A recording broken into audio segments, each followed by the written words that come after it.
In the rich tradition of Notre Dame football, no one has run for more yards than Autry Denson, and now nearly 20 years, that can't be true because I covered you, nearly 20 years after his playing days at Notre Dame have finished, Autry is the running backs coach at his alma mater, but it is not football, but faith, which drives him, and he joins us today on Harvest to talk about his remarkable faith journey. How in the world does a young man from Florida, and I know my co-host wants to know this too, being from Orlando, how in the world does a young man from Florida, who originally committed to Florida State, wind up at Notre Dame? It really is about my faith from that standpoint, and just walking out on faith as a 18-year-old, leaving Florida, which was very comfortable, a lot warmer, and just going with where I felt God was leading me. Who instilled this faith in you? How did you come to your relationship with Jesus Christ? All right, you know I'm from the South, right? Yes. So this is how it goes in the South, okay? My mother, so we went to church on Sunday. That was pretty much morning and evening. You were in church on Monday. You were in church on Wednesday. You were in church every time the doors opened. So just growing up in a traditional Southern Baptist home, church was a very big part of our community and in my house. And the rule was if you didn't go to church, you couldn't do anything else. Well, you know I'm from the South as well, right? So I know Absolutely. what you're talking about. But Autry, when you got to college, was it difficult to live out your faith every day when you were in the locker room with guys who probably, didn't know the Lord, or on campus living out your faith? I'll preface it by saying this, is that my mom instilled in me a foundation of faith, which was obviously important. You know, it says train up a child in the ways he will go, and they will not, when they're older, they will not depart from it.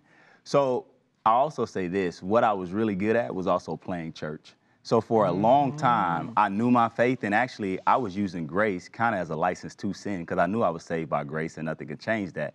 So I'll say I wasn't all the way right, but my faith kept me from going all the way left. So what I struggle with was most people when you're young is standing up and being bold for Christ. So I wasn't the best, I wasn't the worst, but I was really good at playing church. I knew how to act when I needed to act around my church family. It wasn't until my second year in the NFL, and God uses people in your life. A young man, Twan Russell, his dad taught me how to swim. His mom was my 7th grade teacher. And I looked up to Twan because he went to Miami. He played in the NFL. And so God made it so that we were on the same team my second year in the NFL. And I saw the change in his life. And he really, because of who he was and the status he had with me, he just called me out. And I made a decision that day that I was going to stop playing church. I drew a line in the dirt and decided I was going to be on the right team and not go back.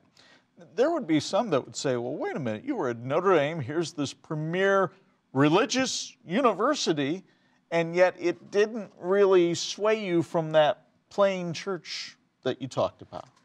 Well, it's different when a lot of people know the Word of God. It's different to live it.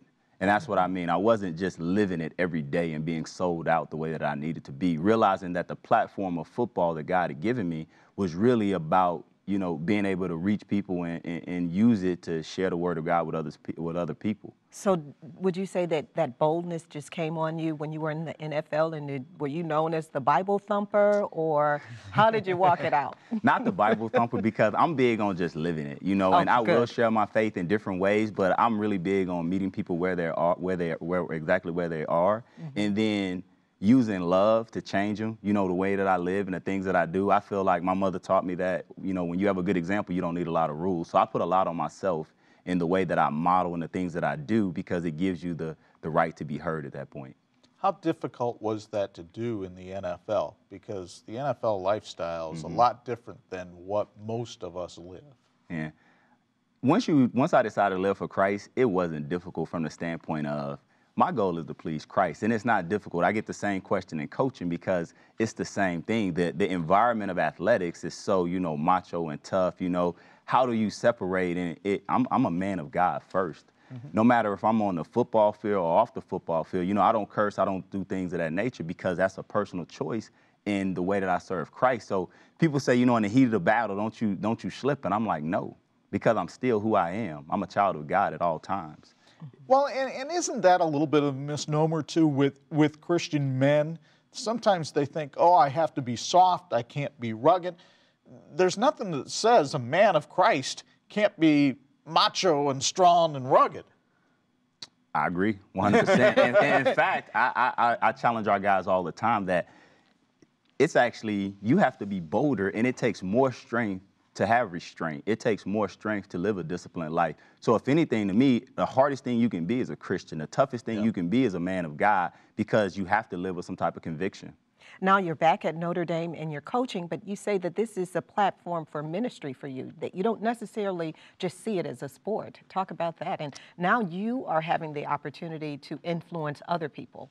So what's that like? Yeah, man, No it pressure. is a huge blessing, and it isn't, because I've had really good people that have sold into my life. Coach Desmond Robinson, my running back coach, my junior year here at Notre Dame, who is still like a father to me, was the first coach that I ever met. And I played football since I was 7 years old. Don't be mad at me, Dad. My dad was my coach, but he was the first coach that I ever had that did not curse. And so just that impact from then is still affecting me now, you saying 20-some odd years later. But it's just the fact that you have an opportunity to reach people. You know, my way of getting into coaching, never thought I wanted to be a coach, didn't want to be a coach. And long story short, I was retired from the NFL and doing very well, you know, financially in the financial industry.